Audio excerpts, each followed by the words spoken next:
Mr. Daniel Richardson went to his country house that day to harvest his vegetable garden. He couldn't even imagine that someone would try to steal into his humble apartment. Daniel was only away for 8 hours, but when he returned, he couldn't believe his eyes. Everything was upside down. Obviously, someone was looking for jewelry, but what made thieves think that a poor pensioner could have jewelry? So the thieves took what could be sold, at least for a small amount of money. When the police arrived, they found Daniel at his desk. He was holding an empty box and grieving. They stole absolutely everything from me. They saw that I have a very modest apartment and I'm not rich. It's such a despicable thing to do. The policeman approached him and asked, "Have you checked everything? Maybe they stole some more stuff?" Mr. Richardson handed him a piece of paper and answered, "I've listed it all here. There's nothing expensive there, but everything was given to me by my parents and has sentimental value." The policeman looked at the list and wondered. Yeah, nothing expensive, but they took it anyway. After examining the apartment, the police made a report, talked to the neighbors, and left.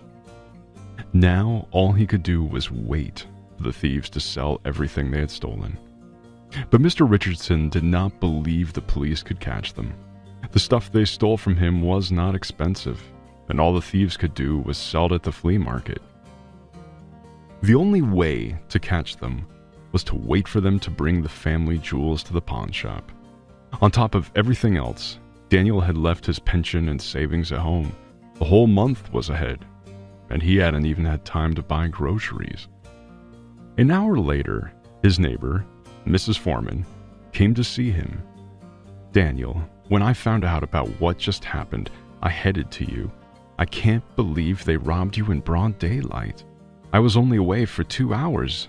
You know I'm always watching who comes into our building," the old woman said with shock. Daniel nodded and replied, "Don't worry, I don't blame you. But didn't the other tenants see anything? I don't believe it. I know many of them are staying at home all the time now, but no one went out and chased the thieves away. Everyone indifferently watched as thieves robbed my apartment.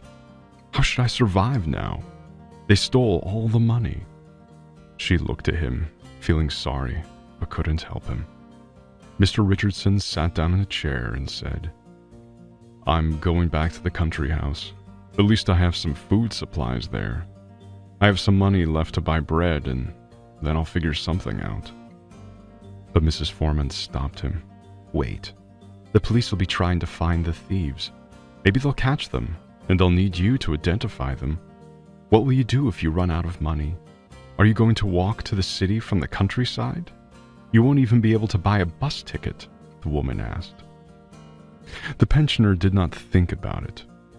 Eventually, he decided to spend one day going to the country house to bring as many supplies and vegetables as possible. All day long, Mr. Richardson was cleaning up the apartment. Suddenly, he thought of his son. He thought he might ask him for help, but he immediately chased the thought away. They had recently quarreled, all because Max demanded that his father make a deed of gift to him for all his possessions. But Daniel refused, saying that he was still alive and that as soon as he felt there wasn't much time left, he would write a will. So there was no point in calling his son. The situation was difficult because he would need money for medicine in the next few days. There are no savings because he gave away almost all the money to his grandchildren. Grandma were alive now, I wouldn't have to worry about it. She always stocked up on groceries, Daniel thought.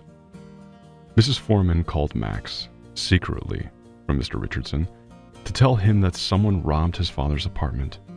But Max only said he was busy and would visit his father when he had time. Mrs. Foreman didn't expect that. Daniel had raised him, helped him, and now his son didn't even want to see him. Daniel cleaned up the apartment and was getting ready to go to the country house when a woman's brooch caught his eye. It was lying under the radiator. Daniel picked it up from the floor, looked at it, and thought, "That's weird. It's definitely not mine." He also wondered why the cops didn't notice it. Or maybe they didn't try to inspect his apartment and just pretended to do their job. Mr. Richardson put this brooch in his pocket so he wouldn't lose it.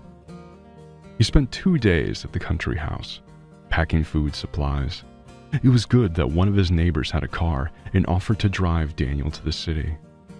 After lunch, he arrived. Mrs. Foreman was standing outside the entrance again. "Are you waiting for me? If you want to talk, let's go inside," Daniel said. They walked into his apartment, and suddenly the woman confessed. "Please don't scold me, but I called Max. I had to tell him about the robbery, but his reaction was strange. He promised to stop by and see you, but only if he had time." Mr. Richardson looked at her and almost screamed. "Why did you do that? How did it even occur to your mind to call him? Max and I had a fight, so he definitely won't come." "Well, I don't have time to talk about him. I've got some vegetables. Please, just help me cook something." The pensioner somehow managed to survive for a few days, but he needed medication. At first, he thought he would ask his acquaintances for help, but he was too shy. Everyone knew that he always saved some money just in case. No one would believe he had no money left. But what could he do? He didn't want to ask for alms. He thought that was the most humiliating of all. "I'd rather starve to death, but I'll never ask for alms," he thought. His pride tipped the scales. However, for a few more days, the pensioner somehow endured the pain, but then he had no strength left. Out of desperation, Mr. Richardson called his best friend. Fortunately, Charles was at home. "Hello, what happened? A robbery? Sure, come over, I'm waiting." His friend was shocked, and Daniel immediately went to Charles. Years ago, they had worked together, teaching carpentry. But when the carpentry club got disbanded, they both lost their jobs. But by then, they were both of retirement age, so they didn't look for another job. There were still wooden crafts in Charles's house. When Mr. Richardson saw them, he said, "I gave all my crafts to my grandchildren and friends long ago. They came in handy. It's great that you decided to keep some of them." Charles nodded and replied, "I can't forget our younger years. The carpentry club was like a second home to me. You had a wife and son, and I was alone all my life. Never got married. By the way, you said you got robbed? Did the thieves steal a lot?" Mr. Richardson sat in the chair and uttered, "They took almost all my savings. I went to the country house and left the money at home. But that's not the worst of it. They took my family heirlooms, which were very important to me, especially my mother's medallion. I rarely wore it, so I kept it in a safe place, but the thieves found it anyway. I have no idea how to get it back now." Charles brought tea and sweets and put the tray on the table. "Help yourself. If I understand correctly, you need money." "To be honest, I don't have much either, but I'll help you out," said Charles, and went into the other room. And when he came back, he handed Daniel some cash, saying, "That's all I can give you. You know, I'm retired too, and I have the same expenses as you do." He thanked his friend for helping him and not leaving him in the lurch. They talked about their work together, and then Daniel said goodbye and left. On the way home, he calculated how many days he could live on that money. It was enough for a few days. However, he still needed to buy medicine, but he couldn't afford it. Suddenly, a voice whispered in his head again, "Ask people for help. They will help." But Mr. Richardson immediately chased the thought away. "No, I'm not going to do that," thought the retiree. He remembered how he and his wife had survived the difficult years. Even then, neither he nor his wife asked for alms. And now, when the situation was really bad, he could not give in to his emotions. After walking a few more steps, the pensioner stopped abruptly. A luxury car pulled up very close to him.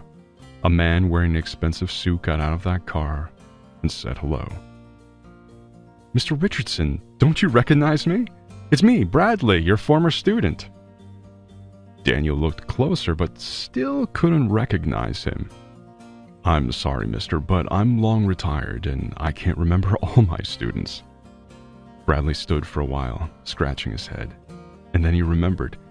"You're the one who kept me from going to jail. You went to the police with me and talked the officer into letting me go and dismissing the case." Mr. Richardson frowned and then said, "Oh, now I remember. You got into a fight with someone. There were serious consequences, and I tried to convince the policeman to let you go. And I remember your brother. You came to visit me." The man lowered his head and said sorrowfully, "Yes, he's gone, Mr. Richardson. Let's go to the car. I'll drive you home and tell you all about my life." The retired man agreed, and they drove. Bradley told him he was now in business selling lumber. The carpentry club helped. The guy told Daniel, "You know, I was robbed recently. They stole all my savings and other things. Most importantly, the family heirlooms. The police came, but it was no use. They still haven't found anyone. I'm embarrassed to ask anyone for help, but what can I do? It's my own fault for not putting the money in the bank." "Mr. Richardson, I'll help you, especially since I owe you my life. I still have the wooden crafts you taught me to make at home. When you have time, I'll show you my house. By the way, how's Max?" the young boy asked. Daniel didn't want to talk about his son, but he answered, "He's okay. He lives with his family. We don't talk so much. So there's really nothing more to say." Bradley thought Daniel was upset by this conversation. "It sounds like you and your son don't have the best relationship. But that's none of my business. But the fact that you were robbed is terrible. Let's go to the store and then to your place for a cup of tea." After buying 2 bags of groceries at the store, they went to Daniel's apartment. Bradley didn't expect to see a half-empty apartment. "Your apartment looks so modest. It's a shame that pensioners have to survive on such a small pension.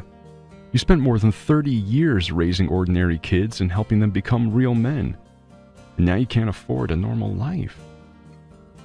Over a cup of tea, Bradley asked Daniel what the thieves stole and how many valuable things they took. Mr. Richardson had already said they took all the savings and family heirlooms, but suddenly he thought about the brooch he had recently found near the radiator, pulled it out of his pocket, and gave it to Bradley. "I don't know if it helps, but I think one of the thieves lost this. I've never had a brooch like that before. I assume this brooch was lost by a woman, and if so, we must look among the female criminals," Daniel said. Bradley took a closer look at the brooch and said, "All right, I'll take it and see if I can find out anything. Honestly, Mr. Richardson, I have connections among powerful people now. I won't reveal all the details, but you'll get back everything that was stolen in a couple of days. Also, take the money. That should be enough for a while." At first, Daniel didn't want to take the money, but Bradley said he would be offended if Daniel refused to take it. Half an hour later, Bradley said goodbye and drove home. Mr. Richardson was beyond happy that he met a person who could help him. 5 days later, when Mr. Richardson wasn't expecting anyone, someone knocked on the door. He thought it was Bradley, but no. When he opened the door, there was a black envelope lying near the threshold. Looking around, Daniel didn't see anyone, then picked up the envelope and took it inside. He was surprised when he found his family heirlooms and his money at the bottom of the envelope, among other items.